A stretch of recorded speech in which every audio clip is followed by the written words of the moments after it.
But this is a really powerful transformational moon, and it's going to be important to be mindful of what you're thinking and what you're feeling, because there's a lot of power to manifest consciously or unconsciously in whatever's going on in your inner world.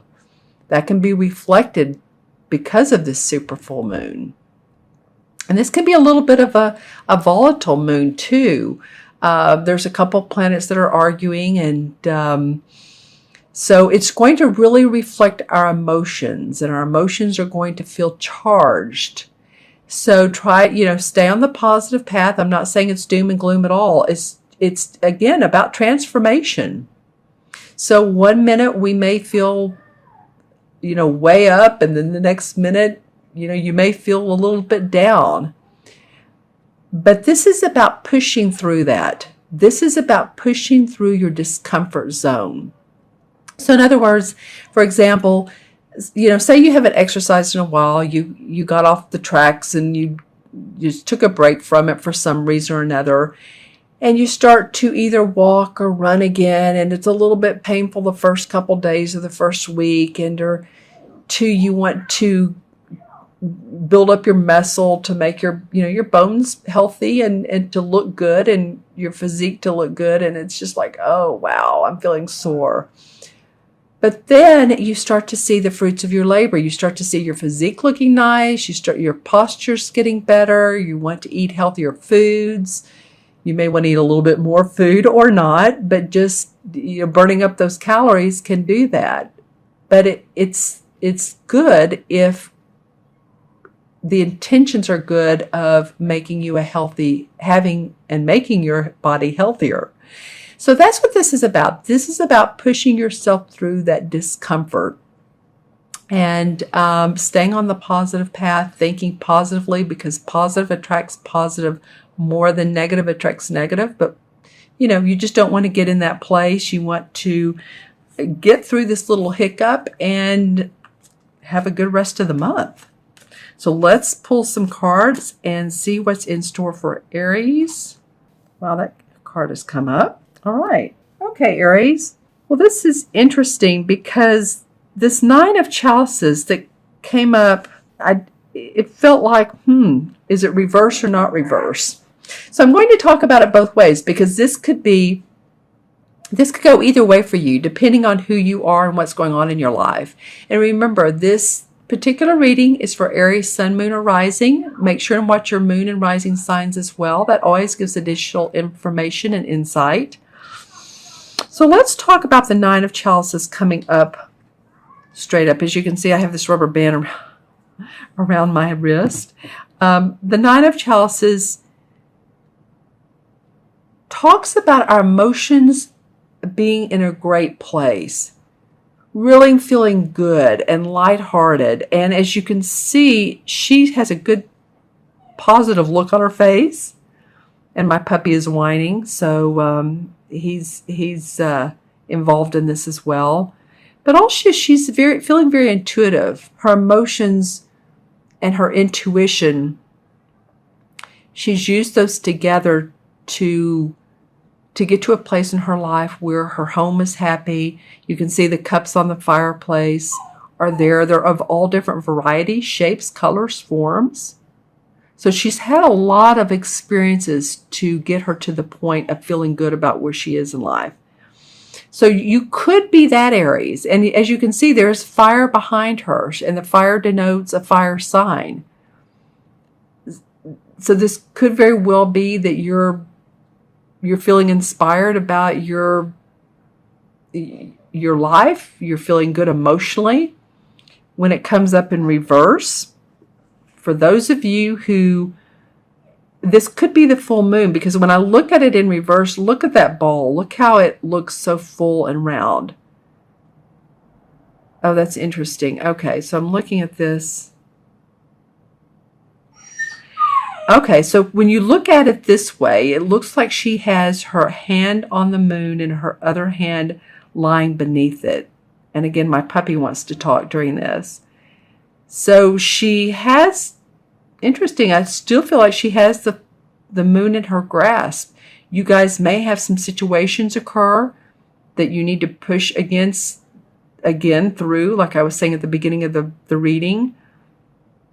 Some issues, things that come up, and this tugs at your heart, or it's like you need to push through a relationship or a job, somebody at your job, or you need to get active, like I said earlier. But I do feel like that you have a grasp on this. So let me know in the comments below.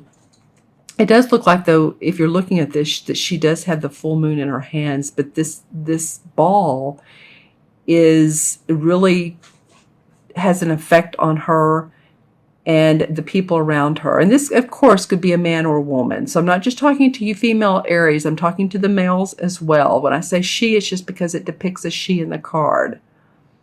All right? The next card is one that came up for another sign.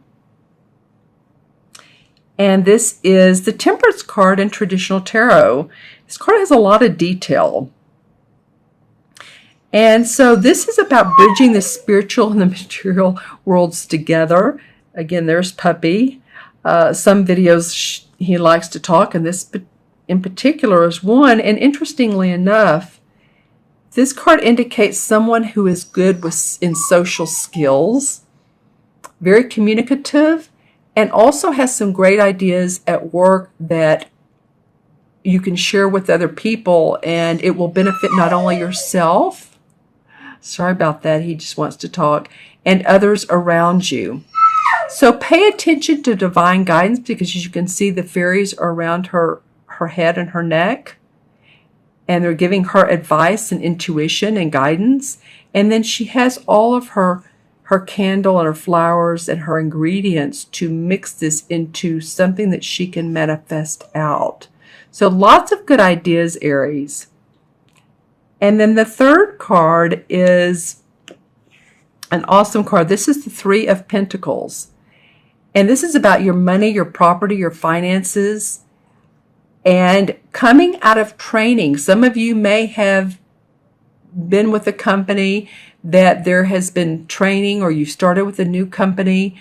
This isn't completely new to you, but it is new beginnings. It's enhancing or embellishing what you're already doing, or it's giving you another way to make money. And these two cards face each other. And I always look at that. So I'm seeing she's manifesting what she wants, what she divinely wants.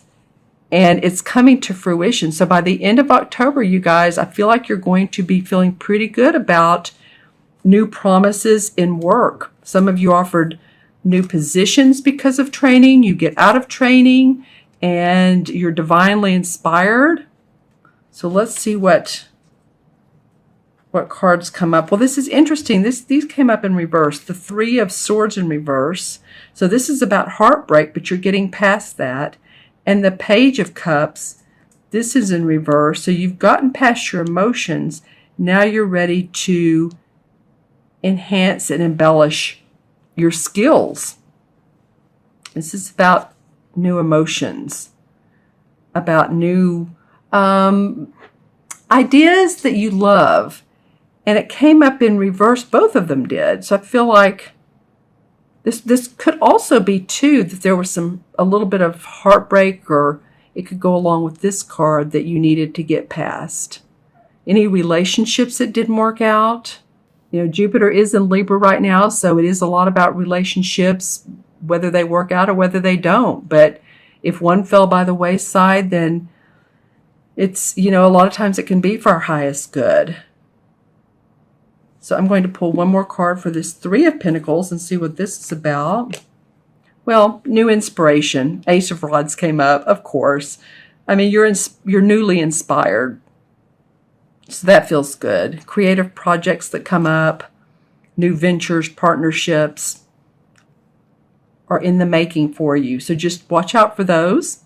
So I'm going to add these up for you, Aries. This is the 9, and 14 is 23, and 3 is 26, 2 and 6 is 8. 8 is about bridging the spiritual and the material together. So it is about tuning into your intuition, tuning into your perceptions and your instincts, and manifesting. So this feels like it's the anchor card of the month.